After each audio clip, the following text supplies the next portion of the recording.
Hola, ¿cómo están? Bienvenidos, bienvenidas una vez más a este programa de Futuro 360, donde tratamos de abordar esos temas tan relevantes del mundo en que vivimos hoy, sobre la ciencia, el medio ambiente y tantas dimensiones de la vida humana que hoy día son altamente noticiosas. Tenemos mucho que contarles y vamos a tratar de navegar por esta complejidad, por eso aquí comenzamos Futuro 360.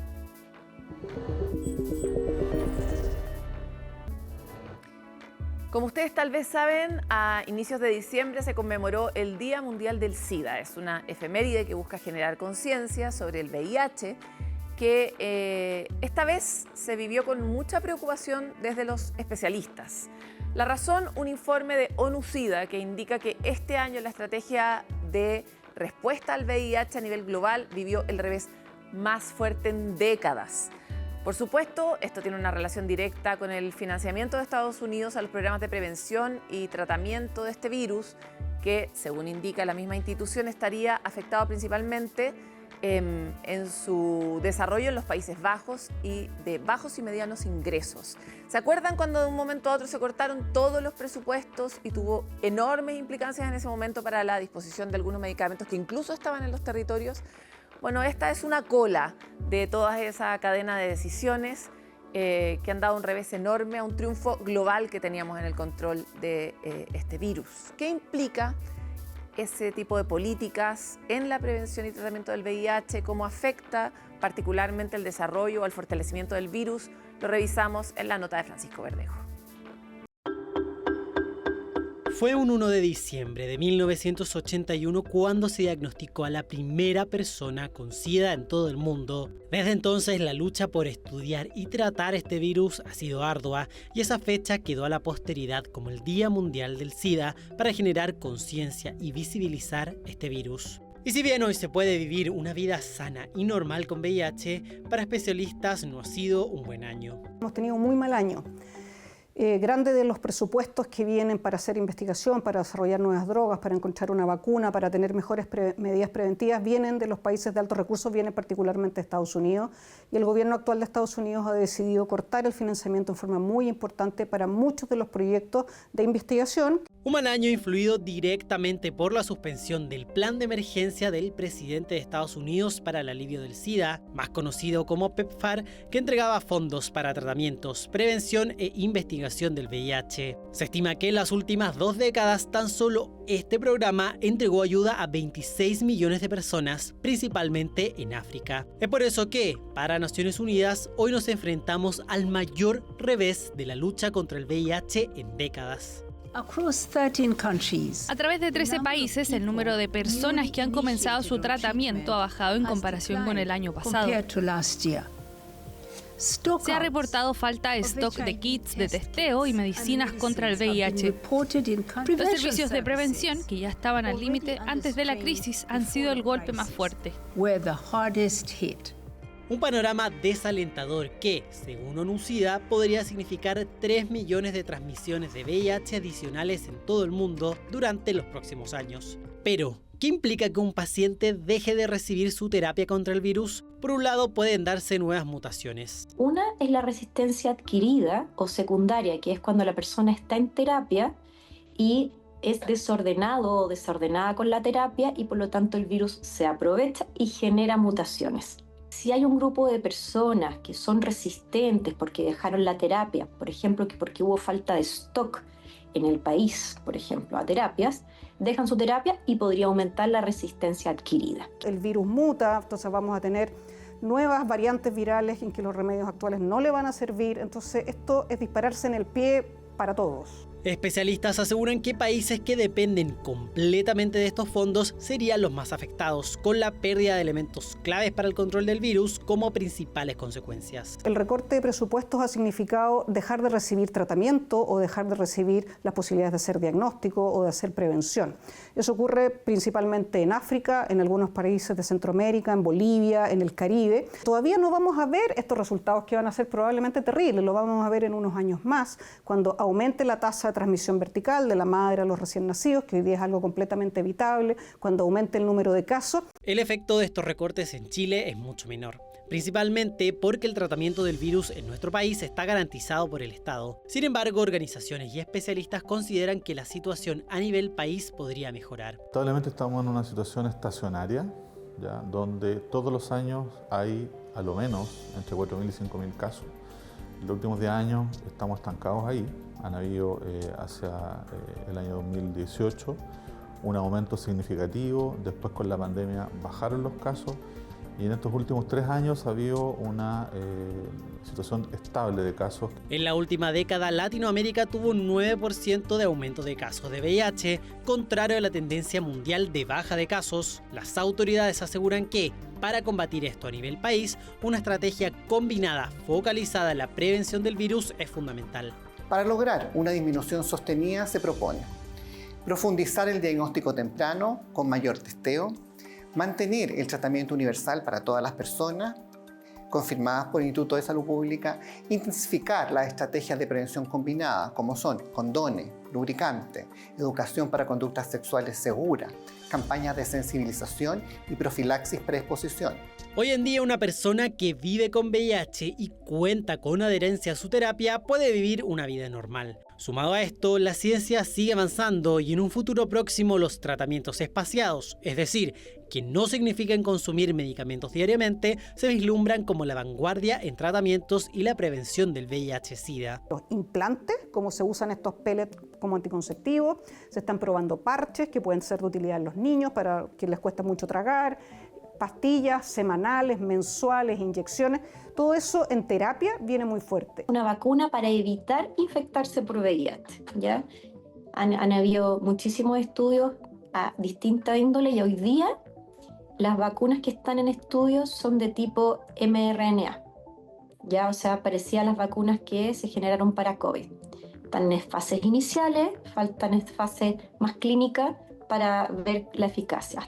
Aunque en una nueva conmemoración del Día Mundial del SIDA, los actores coinciden en que el conocimiento y el autocuidado es clave. Educarse sobre el virus, conocer las principales formas de prevenirlo, reducir el estigma respecto a este y acceder a testeo siguen siendo los elementos más fundamentales para su prevención y cuidado.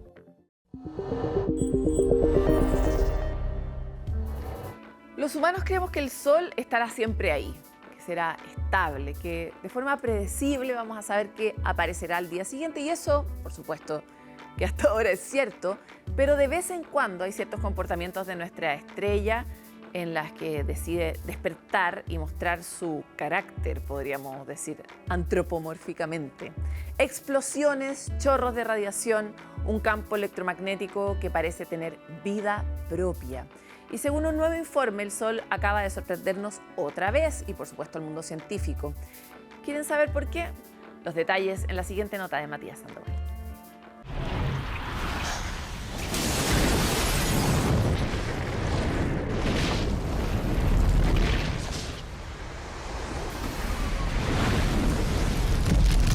Algo que nos ha enseñado Hollywood es temerle a una estrella fuera de control.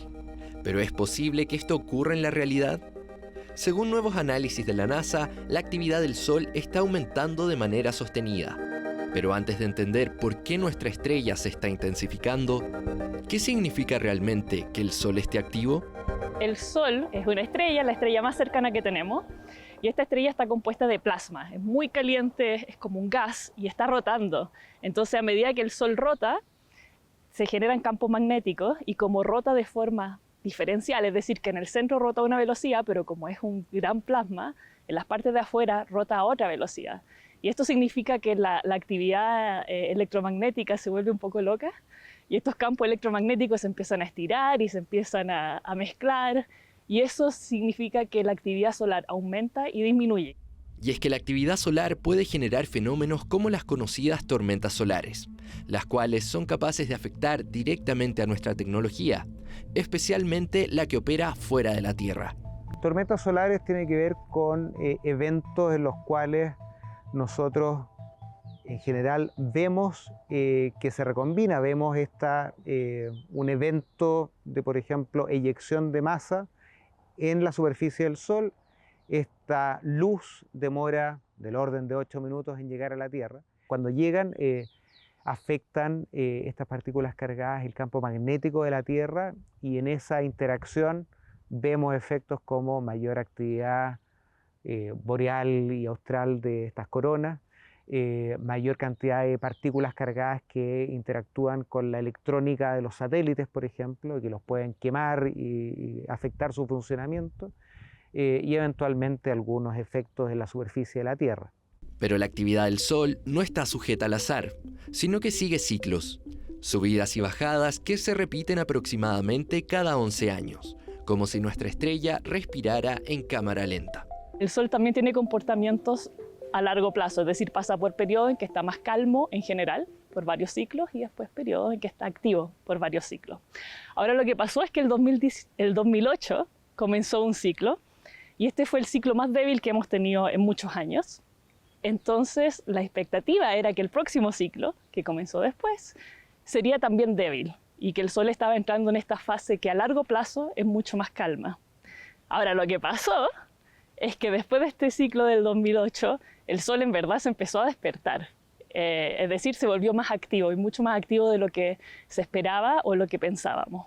Y es que justamente, según un análisis del laboratorio de propulsión a chorro de la NASA, la actividad solar estaría mostrando un avance sostenido, algo totalmente opuesto al pasado ciclo solar. Este estudio trae a colación que se ha encontrado que el ciclo 25, el que partió el año 2019, es de nuevo un ciclo más intenso que el del 2008, descartando la idea de que nos vamos acercando a una etapa de ciclos solares débiles. Lo más importante tiene que ver con descartar una hipótesis que se venía sosteniendo hace un tiempo, de que la actividad solar a lo largo de varios ciclos iba a ser mínima en los próximos años. Al final, este ciclo que comenzó en el 2008, que fue muy débil, no fue realmente el comienzo de un gran mínimo en la actividad solar que ellos esperaban, sino que este ciclo, por algún motivo que aún no entendemos, fue más débil de lo esperado. Entonces, la anomalía no viene siendo este ciclo, sino que el ciclo pasado fue la anomalía. Y hubo como un declive inesperado. En otras palabras, la sorpresa no es que el Sol esté más activo, sino que estuvo demasiado tranquilo antes. Y entender estos cambios no es solo una curiosidad científica, es clave para poder seguir entendiendo algo mucho más grande. Nos abre un montón de cosas porque hay un gran campo dentro de la astronomía que es la física estelar, que es entender cómo funcionan las estrellas, cómo evolucionan, toda la vida de una estrella. Y la única estrella a la que tenemos completo acceso, porque está más cerca, es el Sol. Entonces, esto es solo un tipo de estrella, pero es un tipo de estrella muy importante porque creemos, por lo menos basado en nuestra experiencia como humanos viviendo alrededor de esta estrella, que este tipo de estrella podría ser un buen lugar para que planetas puedan eventualmente tener vida, ¿no? Así que es un buen tipo de estrella para entender y tiene implicaciones no solo para la física estelar, sino que también buscar vida en otros planetas. Para el futuro estamos viendo cómo el hecho de tener infraestructura, hardware, cosas volando alrededor de la Tierra que pueden ser directamente afectadas por el Sol, hace cada vez más importante el conocimiento, los datos.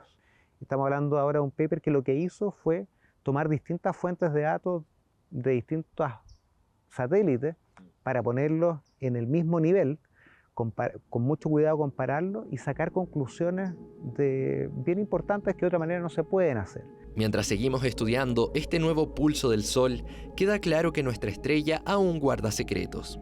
Y cada ciclo, cada explosión y cada inversión magnética nos recuerda que la vida en la Tierra, y quizá en cualquier otro planeta, depende de entender a fondo a este gigante que ilumina todos nuestros días.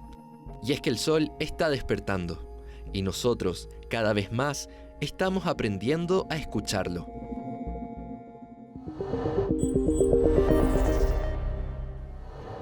Hoy en nuestra sección favorita del Ser Fantástico queremos hablar de uno que ha hecho de la cooperación una forma de vida. Son las Myrmecocystus mexicanus, unas hormigas chiquititas, regordetas, llenas de miel, hormigas a las que se dedican básicamente todo el día a disfrutar de este delicioso producto de las abejas. pero también lo comparten en sus colonias con esas hormigas que realmente lo necesitan. Estos insectos, que no superan los 1,3 centímetros de alto, vienen a cambiar la idea de que el trabajo de la miel es solo para abejas.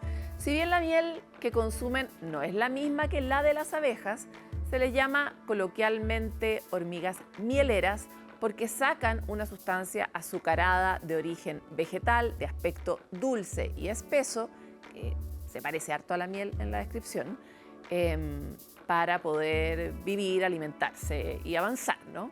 Este producto, conocido como ligamasa, es una sustancia viscosa que envuelve las semillas de algunas plantas. Este tipo de hormiga lo almacena en su abdomen, el cual se expande a niveles que incluso pueden dificultar que pueda caminar. Pero más allá de pecar de gula, cuando no hay alimento, estas hormigas comparten la miel con otras y regurgitan el líquido de la boca en la boca de la hormiga hambrienta. En México, estas hormigas son todo un tesoro gastronómico porque se recolectan y se comercializan, porque igual tienen un súper buen sabor a miel, que puede tomar además unos tonos ámbar, grisáceo, oscuro o incluso como el vino tinto. Se cree que el néctar tiene propiedades medicinales ayudando a enfermedades digestivas, óseas y también con la fiebre. Aunque después de ser consumida su miel, las hormigas pueden morir, si se devuelve a su colonia a tiempo puede regenerarse y sobrevivir. Todo ser fantástico tiene algunos puntos débiles, ¿no? Pero esta es capaz de compartir su dulzura con todo el mundo, incluso a niveles extremos.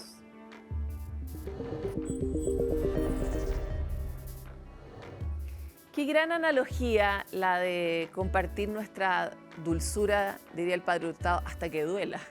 Si es que se inspirara en estas hormigas, que además las hormigas, las abejas, se parecen tanto a los humanos en su naturaleza social, pero tienden a ejecutarlo de mejor manera que nosotros. Entonces, tanto que aprender de ellas, ¿no?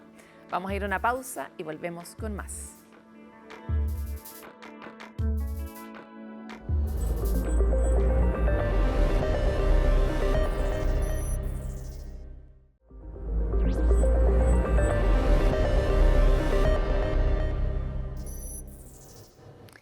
La Universidad San Sebastián y el Centro de Estudios Científicos de Valdivia están impulsando conjuntamente un salto significativo para la investigación científica nacional e internacional con la instalación del primer microscopio confocal 4D de América Latina, el equipo más avanzado en su tipo en la región. ¿Cómo funciona? ¿Qué es confocal? ¿De qué manera va a ayudar a los nuevos estudios y descubrimientos? Es lo que queremos revisar en la siguiente cápsula de Chile Científico.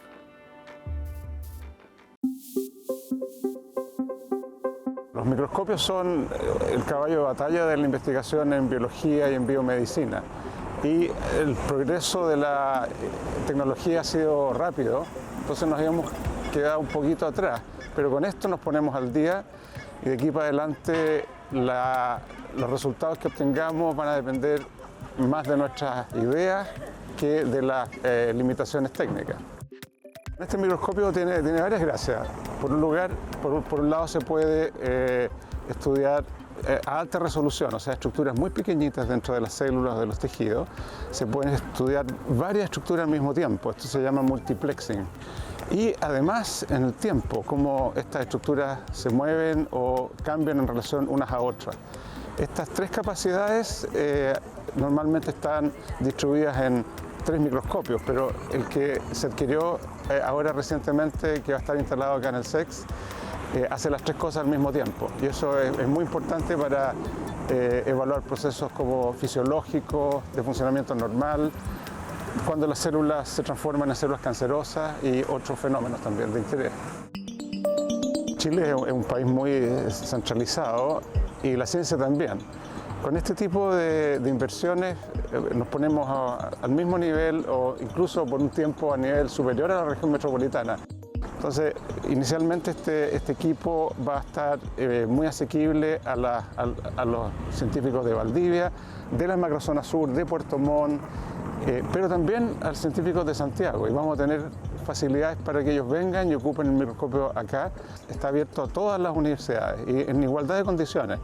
Es un modelo que queremos implementar, porque Chile no tiene demasiado dinero para investigación. No puede ser que esté cerrado bajo llave, algo que debiera ocuparse 24/7. Y los microscopios se ocupan muchas horas al día, son equipos que bien cuidados duran décadas y tienen que ser utilizados. Entonces el modelo es un modelo de apertura en que cualquier investigador de la ciudad, de la región, del país o incluso internacional puede venir acá y hacer sus mediciones con esta gran máquina.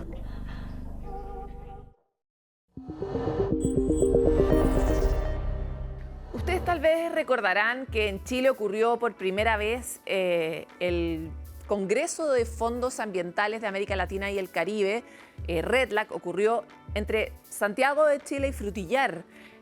Ahí se conversó de uno de los problemas esenciales para la naturaleza de hoy, que es cómo financiamos las soluciones para restaurar, para regenerar o directamente para conservar la naturaleza. Ese es un tema que la humanidad está tratando de resolver porque para generar soluciones se necesitan recursos.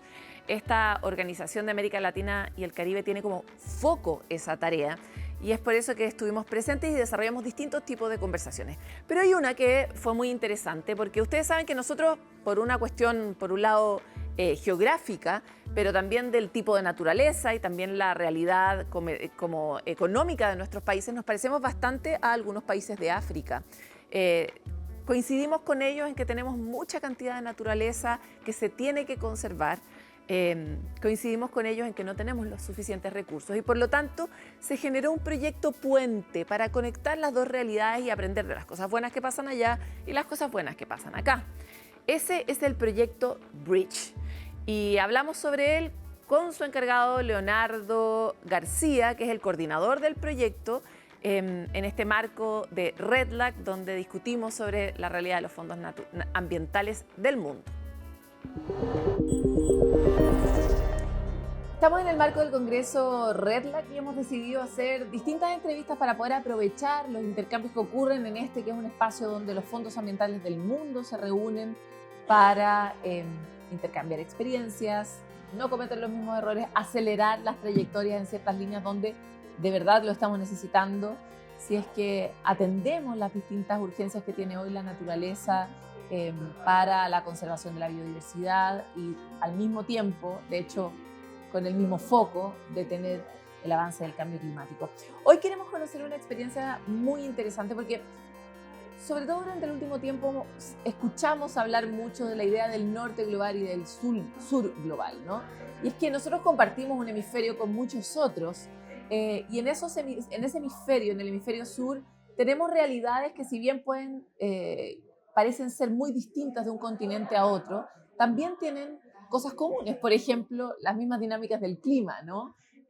Sabemos, por ejemplo, que nuestro clima está fuertemente afectado por lo que ocurre en el Sahara, en África, y esos puentes que la naturaleza tiene estructuralmente se han convertido en una institución que se llama el Proyecto Bridge, y Leonardo García, costarricense, que también es parte de la organización Costa Rica por Siempre, un país que es pionero en materia de conservación de la naturaleza, está hoy con nosotros para contarnos qué es Bridge. Gracias por estar aquí, Leonardo. Las gracias para vos, Paloma, y al Fondo Naturaleza Chile por acogernos de tan buena manera, y para nosotros es un placer estar aquí compartiendo nuestras experiencias y comentando un poco de lo que es el proyecto Bridge. Como vos lo mencionas, Bridge lo que hace es juntar dos grandes familias. Así como tenemos a REDLAC con 34 fondos ambientales de Latinoamérica y el Caribe, del otro lado del Atlántico tenemos una gran familia que se llama CAFE, que es la red de fondos ambientales, el consorcio de fondos ambientales de África. Y es una familia que reúne a 21 fondos ambientales. Y a través del proyecto Bridge lo que hemos hecho es unirnos para intercambiar experiencias, para ayudarnos a unos a otros, como lo hace una muy buena familia. Y a través de esta iniciativa lo que buscamos es que los miembros de ambas redes se acerquen y trabajen más con el sector privado. Porque nos hemos dado cuenta a través de los años que los gobiernos solos, los fondos ambientales solos, no podremos lograr nuestras metas comunes. Lo que nos une son las metas de conservación de la biodiversidad a nivel global, y nos dimos cuenta que tenemos que integrar a otros socios claves, y esos socios claves en el proyecto Bridge, estamos hablando del sector privado. Y cuando hablamos del sector privado hay toda una gama de actores que entran en juego.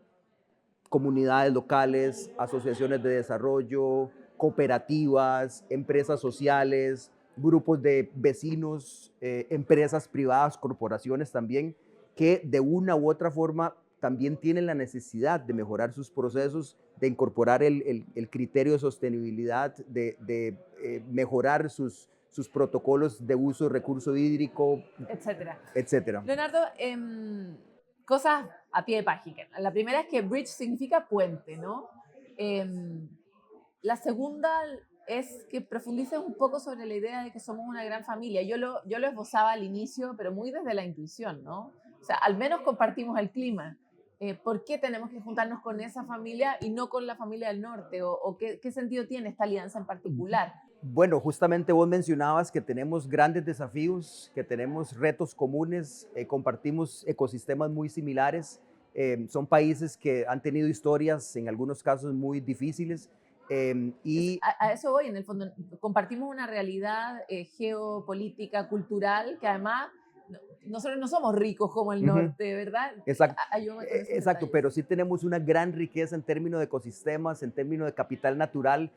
El Amazonas, la cuenca del Congo del otro lado, son bosques, masas de bosque enormes con una biodiversidad enorme, pero con muchos problemas y con muchos retos. Y esa labor encomiable de los fondos ambientales que están a la vanguardia, que están al pie de la lucha y que unos tienen más experiencia que otros. Tenemos fondos enormes como los brasileiros, los mexicanos, el fondo mexicano, el fondo peruano, pero tenemos otros que están compuestos por 2 o 3 personas, así como lo escuchamos. Y esos necesitan del acompañamiento, de la guía, de los que tienen más experiencia, de los que han estado más tiempo en el territorio.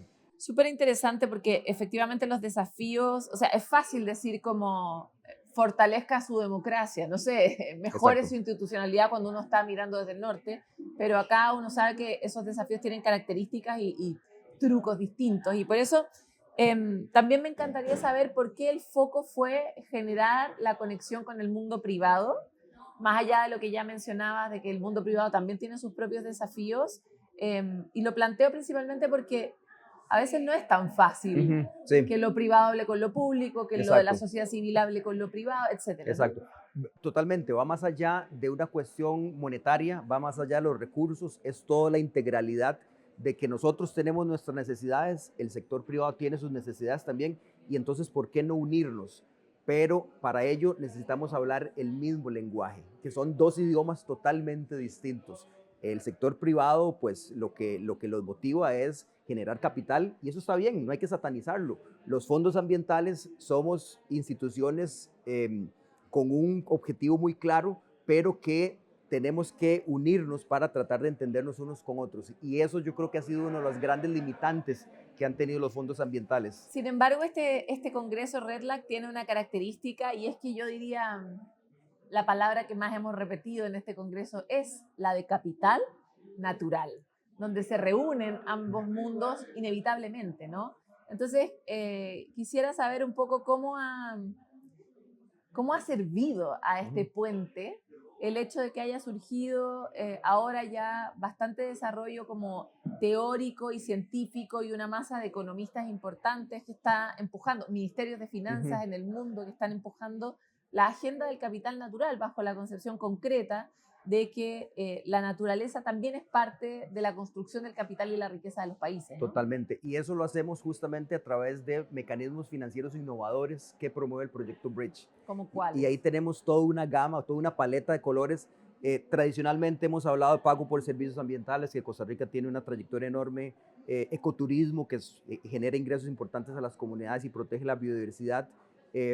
Pero tenemos otros que son más nuevos, como lo que llamamos finanzas mixtas, blended finance, bonos. No, pero explícamelo. Bueno, las finanzas mixtas lo que hace es traer capital público que da garantías o avales, pone el sello para decir, nosotros respaldamos estos proyectos, sector privado, acérquense porque ustedes traigan el capital y nosotros vamos a ser los que respondemos eventualmente ante algún default o algún problema. Entonces eso le da tranquilidad al sector privado de que ellos pongan esos recursos. Eso es lo que llamamos las finanzas mixtas. Tenemos bonos aplicados a sostenibilidad, bonos de biodiversidad, bonos de carbono, carbono azul, que es un tema también de vanguardia, que es aprovechar todo ese carbono que está almacenado en nuestros mares, que generan mucha fijación de oxígeno, incluso más que los bosques tropicales. Un tercio de la absorción de carbono global es a través del océano. Exacto, y eso puede generar también beneficios muy tangibles para las comunidades de pescadores, de molusqueros, de ecoturismo que ocurre. Ayúdame a imaginar cómo opera un bono de carbono azul. O sea, en el fondo, yo lo compro, te compro el bono. ¿Cómo eso se traduce en que el océano va a estar mejor? Ahí el rol de los fondos ambientales es clave, porque los fondos ambientales son los que conectan con inversionistas que compran los bonos y los que operan en el territorio generando o protegiendo esos stocks de carbono. Entonces, por ejemplo, al inversionista se le ofrece esos bonos, él o ella pone los recursos y nosotros como fondos ambientales nos aseguremos que las actividades que ocurren ahí vayan realmente a garantizar la protección de los pastos marinos, de los arrecifes de coral, de los ecosistemas marino-costeros, que se vean beneficiadas las comunidades, los pescadores, que implementen prácticas sostenibles para asegurar la sostenibilidad de ese recurso. Entonces, el fondo ambiental es el conector entre un lado y el otro y está en el medio de esa ecuación. Leonardo, hemos hablado bastante aquí en este encuentro sobre la infraestructura de organizaciones que se requiere para que efectivamente ese dólar salga del inversionista y llegue al planeta y cumpla la función que esperamos, porque nos encanta que las comunidades crezcan, pero lo relevante al final es que en ese encuentro con la comunidad y el trabajo de la comunidad lo que se sostenga es la naturaleza. Claro. Entonces, ¿cuáles son los grandes aprendizajes, dirías tú, que has estado en este último tiempo tan metido en la institucionalidad, de cómo tiene que ir constituyéndose y perfeccionándose la infraestructura ambiental para que ese dólar llegue a donde tiene que llegar? Una de las cuestiones más importantes tal vez es la transparencia y la rendición de cuentas, porque nosotros estamos confiándole a terceros que sus recursos van a estar bien resguardados y que vamos a generar no solamente un retorno en la inversión monetaria, sino también impactando la vida de comunidades y de los ecosistemas. La comunicación es súper importante y vos como también actriz principal de estos medios de comunicación, como una persona clave, sabes que comunicar bien las cosas es clave para que nos entendamos y para que otros nos entiendan a nosotros. Entonces, a través de diferentes campañas hemos tratado de llegarles a esos miembros del sector privado con un lenguaje muy llano, muy claro y que les llegue directamente a ellos. Por supuesto que el manejo financiero, administrativo, la institucionalidad, es clave el integrar a las comunidades en el centro de las decisiones y que no seamos nosotros los que impongamos, sino que ellos también pongan parte de las ideas en esta construcción colectiva.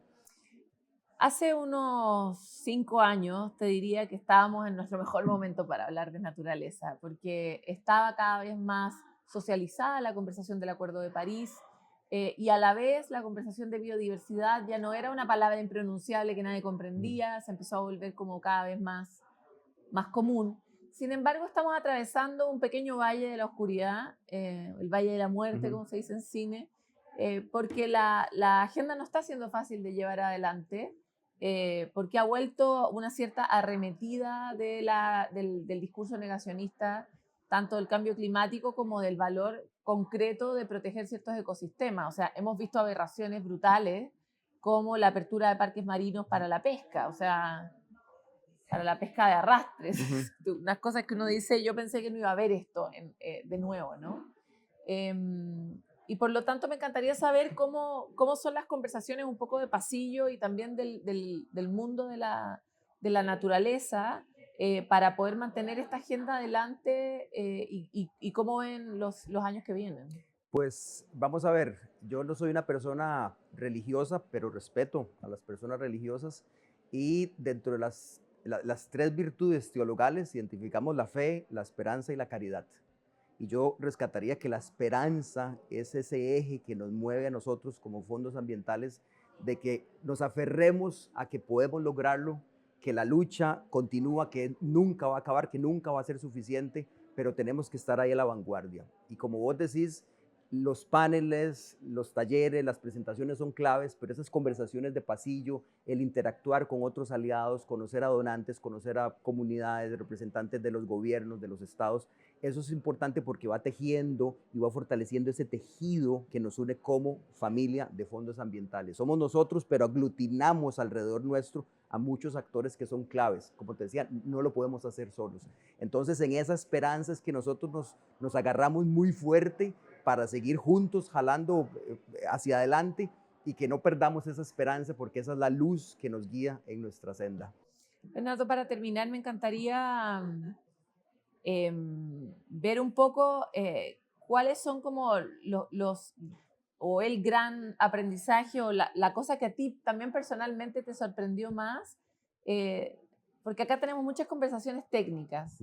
Pero todos hemos tenido como un momento de cierta conciencia, de cierto despertar, de un conocimiento que transformó la manera en la que pensabas, y a veces ese conocimiento es pequeño, ¿no? A mí, por ejemplo, la primera vez que comprendí el concepto de capital natural y que leí el informe de Dasgupta fue un momento muy transformador, ¿no? Claro. Para ti, ¿cuál podría ser ese aprendizaje dentro de este gran proyecto Bridge, este proyecto puente entre dos continentes tan hermanos como América y África? Han sido muchísimos aprendizajes y tal vez escoger uno es complicado, pero yo diría, y puede que suene muy cliché, pero el ponerle amor a las cosas, y como te digo, no quiero sonar cliché, pero eso es lo que nos mueve a nosotros como fondos ambientales, que como decimos en Costa Rica, tenemos que raspar la olla para tratar de generar esas cuestiones y muchas veces vemos es un camino oscuro, pero tenemos que seguir adelante y aprendiendo de lo bueno que han hecho otros fondos, pero sobre todo de los errores y los fallos que ellos también han cometido, porque me atrevería a decir que uno aprende más de los errores que de las cosas acertadas. El dolor es un gran maestro, ¿no? Es una gran escuela. Y nos duele cómo está la naturaleza, así que seguimos trabajando por ella. Muchas gracias por estar aquí en Futuro 360. Muchas gracias a ustedes, un placer. Nosotros seguimos en este congreso REDLAC trayendo nuevos contenidos, nuevas miradas que puedan enriquecer esta unión entre dos mundos que parecían totalmente separados, el de la naturaleza y el de las finanzas, y que por fin se están juntando en un lugar, lo que permite tener mucha esperanza en el futuro. Nos vemos.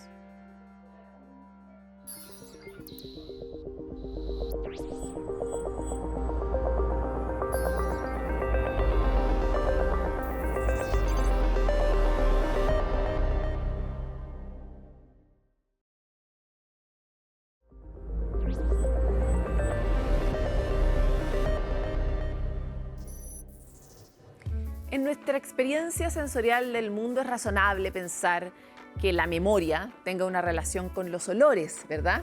No sé si se acuerdan, por ejemplo, esa sensación de cómo olía el pan en su infancia o la comida favorita que hacía la abuela, que tenía, no era la cazuela de todo el mundo, era una cazuela que tenía un dejo, ¿no? O a veces vuelven después de mucho tiempo a un lugar de su infancia y huele de una manera que está atesorado en algún rincón de la mente, porque el olfato tiene un rol en la memoria. Y es que los olores en su mayoría vienen de la naturaleza y aparecen en procesos naturales muy específicos. Sin embargo, el aumento de la temperatura está afectando justamente también los ciclos aromáticos de las plantas. Pueden ser más cortos o más intensos, simplemente podrían dejar de emanar ciertos olores. ¿Qué implica que haya cambios en los patrones de los olores de la naturaleza? ¿Qué impacto tiene para la naturaleza? ¿Qué efectos tiene sobre la biodiversidad?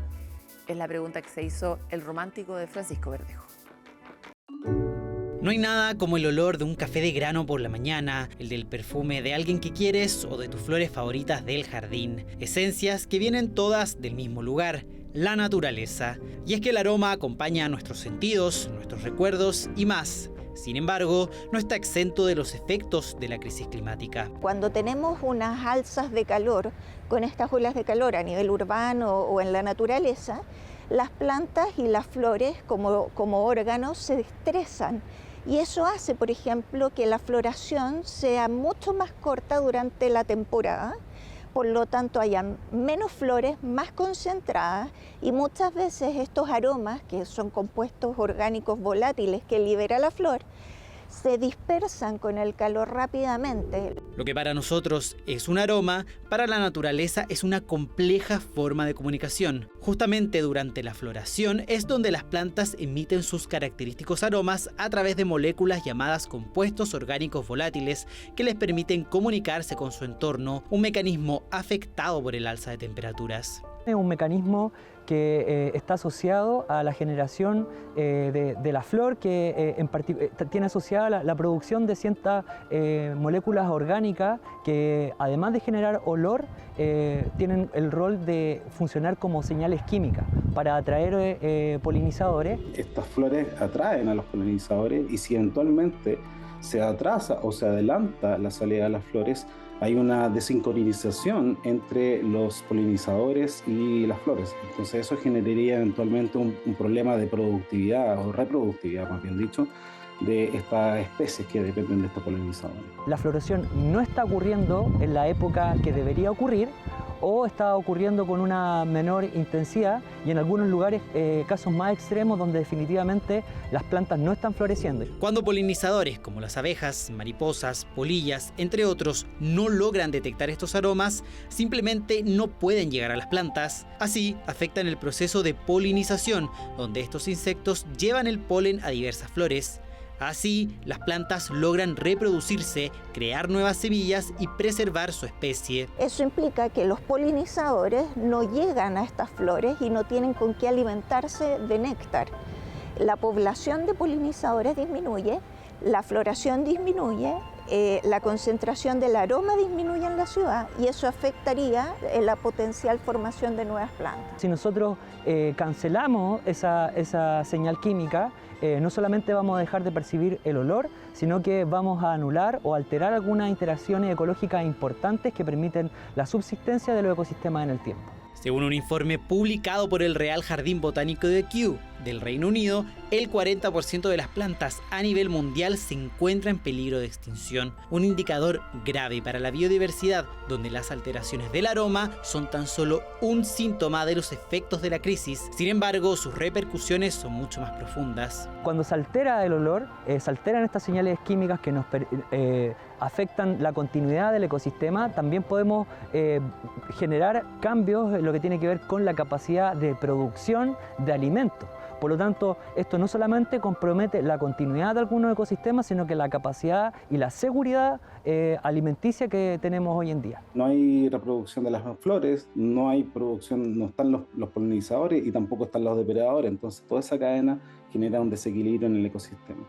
Y obviamente eso está afectando la capacidad de sobrevivencia de otras animales y plantas que dependen de estas cadenas. Una señal de la crisis climática que también tiene efectos productivos, por ejemplo, en la industria de la perfumería. En Bulgaria, uno de los principales productores de rosas en todo el mundo, las autoridades indicaron que estas especies están experimentando su floración hasta un mes antes. Asimismo, productores de aceites esenciales en Egipto indican que la cantidad de jazmín que se obtiene en el país ha bajado un 60% en las últimas 5 décadas, fenómenos que asocian al calor. Por ejemplo, la producción de chocolate, la producción de café, muchas otras zonas de frutícolas o la producción de trigo en Australia, que sí efectivamente se están viendo mermadas por el cambio climático. Básicamente la presión que estamos recibiendo ahora a nivel agrícola y de las plantas en general en los ecosistemas es bien profunda. Según especialistas, el uso de tecnología podría prevenir estos efectos en cultivos agrícolas, aunque coinciden en que una baja de las temperaturas a nivel global sería lo más adecuado. Asimismo, estos organismos podrían sufrir variaciones genéticas para hacer frente a estos efectos. Sin embargo, es algo que ocurriría muy a largo plazo. En la medida que tú presionas a una población de plantas, los individuos más débiles empiezan a desaparecer. y eso implica que solo la genética más fuerte en el fondo se mantiene dentro de los distintos territorios y lo que puede afectar la diversidad genética. Nosotros no hubiéramos causado o no tuviéramos las consecuencias del cambio climático, esta selección probablemente no estaría pasando. Que nos demos cuenta de que esto es una de las cuantas cosas que podemos perder producto del cambio climático, que va a generar consecuencias sobre la biodiversidad y como todo está relacionado, inherentemente va a tener consecuencias sobre el bienestar y la salud de las personas. Es tan solo una de las muchas consecuencias de los efectos de la crisis climática en nuestro planeta que nos hace replantearnos el impacto de las acciones humanas. Tanto así que algo que pareciera tan cotidiano como el perfume que te aplicas cada día también podría verse impactado. Llega el momento de los breves de Futuro 360, donde tratamos de dar una pasada por todas las cosas que están ocurriendo en este planeta loco que nos ha tocado habitar. Y vamos a partir con un grupo de científicos que ha sorprendido al mundo al afirmar que la adolescencia se extiende hasta los 32 años. No lo sabíamos, pero lo sospechábamos. Hay algunos ejemplares humanos que nos hacen pensar que siguen siendo adolescentes, porque esto es un cambio significativo en la forma en que comprendemos el desarrollo del cerebro. Los investigadores de la Universidad de Cambridge, en Inglaterra, llevaron a cabo un estudio con cerca de 4.000 personas de hasta 90 años. Utilizaron escáner para observar las conexiones neuronales. Descubrieron que el cerebro humano pasa por 5 fases distintas a lo largo de la vida, con edades que son críticas y marcan un antes y un después. El estudio revela que nuestro cerebro cambia abruptamente a los 9, 32 años, donde se termina la adolescencia, 66 años y 83 años. En la infancia, que comienza en el nacimiento, termina realmente en términos de anatomía o fisionomía cerebral a los 9 años, porque el cerebro crece rápidamente. La siguiente etapa es la de la adolescencia, que se mantiene hasta la década de los 30. Este periodo se caracteriza por una eficiencia intensa en las conexiones cerebrales, alcanzando su máximo potencial alrededor de los 32 años, cuando comienza la edad adulta. En la edad adulta es sin duda el periodo más largo, el de mayor estabilidad cerebral, y dura hasta los 66 años. Y luego comienza el envejecimiento temprano y los patrones de conexión cerebral cambian. Este órgano tan relevante comienza a vivir separaciones en regiones que trabajan más individualmente. Es la edad en que se manifiesta, por ejemplo, la demencia o la hipertensión. Finalmente se encuentra el envejecimiento tardío. Es una etapa que empieza a los 83 años y avanza en adelante hasta que uno viva. En esta, los cambios cerebrales se vuelven aún más pronunciados, aunque las personas puedan alcanzar estos hitos antes o después. Los investigadores quedaron asombrados por la claridad con las que estas edades que mencionábamos al inicio marcan una diferencia en la anatomía y desarrollo del cerebro.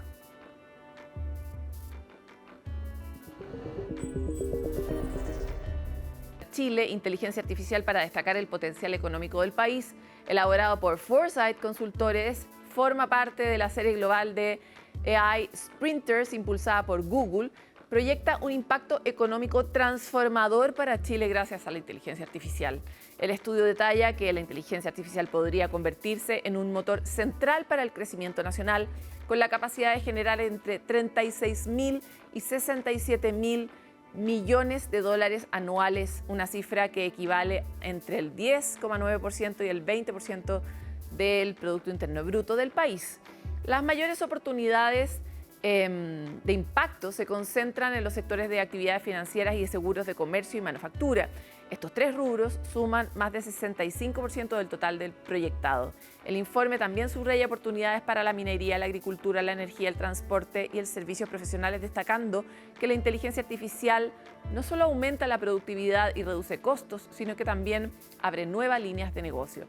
A pesar de este inmenso potencial, solo un 5% de las empresas chilenas ha integrado la inteligencia artificial en sus operaciones, según PwC.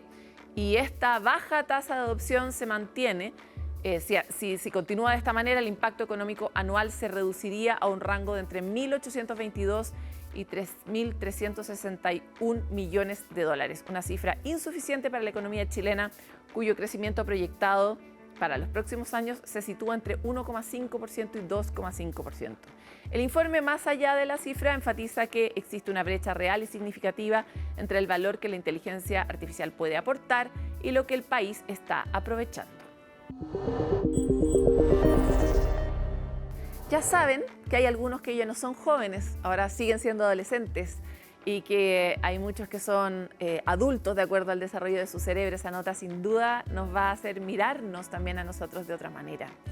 Hay tanta ciencia que está reescribiendo lo que sabíamos hasta ahora, que por eso nos apasiona hacer este programa, y que ustedes estén al otro lado nos llena de gratitud. Nos vemos pronto en otro capítulo de Futuro 360.